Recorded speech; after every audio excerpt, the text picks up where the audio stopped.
బాగుంది సినిమా, చాలా బాగుంది. సందేశాత్మక చిత్రం ఇది. మంచి నైతిక విలువలతో కూడిన చిత్రం ఇది. ఫ్యూచర్ జనరేషన్ కు చూపించినటువంటి సినిమా బాగుంది, చాలా బాగుంది. బాగుంది సినిమా అయితే బాగుందండి. Thank you. ఇలాంటి అద్భుతమైన సినిమాలు రావాలనేది కోరుకుంటున్న మనుషులు నేను ఒక సినిమా ఒక పక్షినండి. చాలా బాగుంది, వెరీ గుడ్. ఒక తండ్రి తీర్పు చాలా బాగుంది, చాలా బాగుంది. ఇగో మంచి మెసేజ్ సార్, మంచి మెసేజ్ ఇచ్చారు, చాలా బాగుంది మెసేజ్. ఒక సామాజిక మార్పుకు ఆవిర్భావమైనటువంటి ఓ తండ్రి తీర్పు.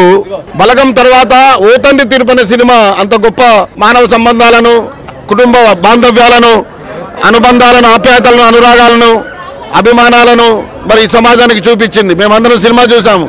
నేనైతే క్లైమాక్స్ లో సందేశానికి నేను కంటనీరు పెట్టుకున్నా. ఎన్నో కమర్షియల్ సినిమాలు చూస్తున్నారు లేదు, కానీ ఈ సినిమా మాత్రం చూడాలి. ఎందుకంటే తల్లిదండ్రులని ఎవరు సరిగా చూసుకోవడం లేదు.